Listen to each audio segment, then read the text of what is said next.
اعوذ باللہ من الشیطان الرجیم بسم اللہ الرحمن الرحیم وَكَذَلِكَ فَتَنَّا بَعْضَهُمْ بِبَعْضٍ لِيَقُولُوا أَهَؤُلَاءِ مَنَّ اللَّهُ عَلَيْهِمْ مِنْ بَيْنِنَا أَلَيْسَ اللَّهُ بِأَعْلَمَ بِالشَّاكِرِينَ وَإِذَا جَاءَكَ الَّذِينَ يُؤْمِنُونَ بِآيَاتِنَا فَقُلْ سَلَامٌ عَلَيْكُمْ كَتَبَ رَبُّكُمْ عَلَى نَفْسِهِ الرَّحْمَةَ أَنَّهُ مَنْ عَمِلَ مِنْكُمْ سُوءًا بِجَهَالَةٍ ثم تاب من بعده وأصلح فأنه غفور رحيم وكذلك نفصل الآيات ولتستبين سبيل المجرمين۔ سورۃ الانعام آیات 53 سے 55۔ وَكَذَلِكَ اور اسی طرح فتننا ہم نے آزمائش میں مبتلا کر دیا بعضهم بعض کو ان میں سے ببعض بعض کے ذریعے سے۔ جیسا کہ معلوم ہوا کہ ابتدا میں ایمان لانے والوں کی اکثریت کمزور مردوں، عورتوں، لونڈیوں اور غلاموں کی تھی، دولت مند بہت کم تھے، اور یہی چیز کافر سرداروں کی آزمائش کا ذریعہ بن گئی، اور ان کے غریبوں کا مذاق بھی اڑاتے، اور جن پر ان کا بس چلتا انہیں زیادہ سے زیادہ اذیت بھی پہنچاتے، اور کہتے کہ کیا یہی لوگ ہیں جن پر اللہ تعالیٰ نے احسان کو فرمایا ہے۔ لیقولوا تاکہ وہ کہیں اہؤلاء کیا یہی ہیں من اللہ احسان کیا ہے اللہ تعالیٰ نے علیہم ان پر من بیننا ہمارے درمیان میں سے، یعنی اللہ تعالیٰ کو صرف یہی لوگ ملے ہیں کہ اگر اللہ تعالیٰ کا اسلام احسان ہے تو کیا احسان کرنے کے لیے اللہ تعالیٰ کو یہ غرباء، فقراء، مساکین اور یہ اسی قسم کے لوگ ملے تھے؟ تو اگر اللہ نے احسان کرنا ہوتا تو ہم پر کیا ہوتا، جس طرح مال اور دولت کے حساب سے، حسب و نسب کے لحاظ سے اللہ تعالیٰ نے ہمیں فوقیت دے رکھی، اگر اسلام بھی احسان ہوتا تو یہ ہم پر سب سے پہلے ہوتا۔ تو اسی وجہ سے یہ ایک بہت بڑی آزمائش بن گئی ان لوگوں کے لیے، اور پھر اسی آزمائش میں وہ ایسے مبتلا ہوئے کہ ان کے غرور اور تکبر نے انہیں اسلام سے دور رکھا۔ الیس اللہ کیا نہیں ہے اللہ تعالیٰ بعالم سب سے زیادہ جاننے والا بالشاکرین شکر کرنے والوں کو، کہ جو بھی شکر کرنے والے ہیں اللہ تعالیٰ ان کو خوب جانتا ہے کہ کون ہے ان میں سے شکر کرنے والے اور کون ہے ان میں سے ناقدری کرنے والے۔ وَإِذَا جَاءَكَ اور جب وہ آپ کے پاس آئیں الذین جو لوگ یؤمنون ایمان لے آئے ہیں بے آیاتنا ہماری آیات پر، فقل پس آپ کہہ دیجئے سلام علیکم سلامتی ہو تم پر۔ تو پہلی آیت میں کمزور اہل ایمان کو اپنے پاس سے دور ہٹانے سے منع فرمایا تھا، جس طرح ہم پہلے یہ موضوع پڑھ چکے۔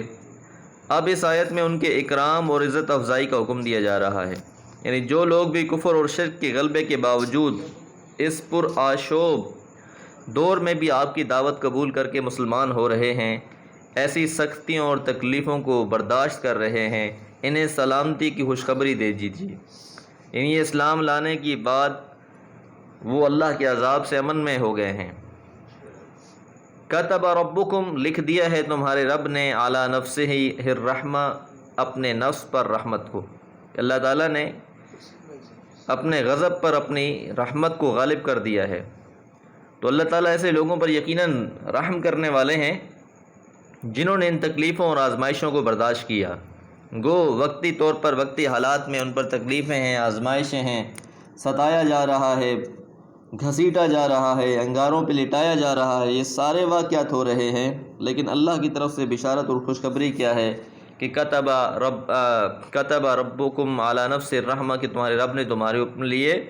اپنے نفس پر رحمت لکھ دی ہے اور سلامتی بھی تمہارے لیے ہے۔ انہ یقیناً وہ من عامل منکم جس نے بھی کوئی عمل کیا سوءً برا بجہالت کم علمی میں ثم تاب پھر اس نے توبہ کر لی من بعدہ اس کے بعد۔ تو اب جہالت کے ساتھ گناہ کا مطلب اس کے برے انجام کو نہ سمجھنا ہے، جس طرح سورہ نساء کی آیت نمبر 17 میں بھی گزر چکا ہے یہ۔ اب پہلے انذار تھا، اب خوشخبری ہے، یعنی یہ اس کی رحمت کا اثر ہے کہ وہ اعمال سیئہ کو بھی چھوڑ کر اعمال حسنہ کرنے والوں کی توبہ قبول فرما لیتا ہے۔ اور ویسے بھی حکم یہ ہے قرآن مجید میں بھی اور احادیث رسول میں بھی کہ جب بھی تم سے کوئی گناہ ہو جائے، غلطی ہو جائے، تو اس کے بعد فوراً نیکی کرو، کیونکہ یہ جو نیکی کا عمل ہے یہ اس گناہ کو مٹا دے گی۔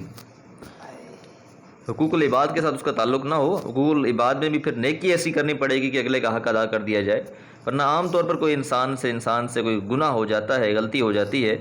تو فوراً اس کے بعد نیکی کرنی چاہیے، توبہ کرنی چاہیے، استغفار پڑھنا چاہیے، تاکہ وہ جو نیکی ہے اس گناہ کو مٹا دے۔ لیکن ہمارے ہاں عمومی طور پر تصور جو شیطان نے پھیلا رکھا ہے وہ یہی پھیلا رکھا ہے کہ کسی انسان سے کوئی گناہ یا غلطی ہو گئی ہے تو شیطان اس کے بعد فوراً اس کو کہے گا، لو جی ابھی تم نے برا عمل کیا، ابھی تم نیکی کرنے لگ گئے ہو، عجیب انسان ہو تم۔ یعنی تصور یہ دیا جا رہا ہے شیطان کی طرف سے کہ وہ گناہ کروائے گا پہلے اور پھر نیکی سے باز رکھے گا، جبکہ قرآن اور حدیث کی تعلیم یہ ہے کہ جب بھی انسان سے غلطی ہو جائے، خطا ہو جائے، تو اس کے بعد انسان نیکی کرے اور توبہ کرے، واصلہ اور اپنی اصلاح کر لی، فَإِنَّهُ پس یقیناً وہ غفور الرحیم درگزر کرنے والا اور رحم کرنے والا ہے۔ تو یقیناً ایسے لوگوں کے لیے معافی بھی ہے اور مغفرت بھی ہے اور بخشش بھی ہے جو لوگ غلطی کے بعد توبہ کر لیتے ہیں، اپنی اصلاح کر لیتے ہیں۔ وَكَذَلِكَ اور اسی طرح نُفَصِّلُ الْآيَاتِ ہم بیان کر دیتے ہیں، تفصیل سے کھول کر بیان کر دیتے ہیں احکامات کو، آیات کو، وَلِتَسْتَبِينَ اور تاکہ علیحدہ ہو جائے، الگ ہو جائے، لفظ بانا یبینو سے ہے، بانت سعاد فقلبی الیوم مطبول، بانت دور ہو جانا، الگ ہو جانا، تو بانا یبینو سے مراد یہی ہے کہ الگ ہو جائیں، واضح ہو جائیں۔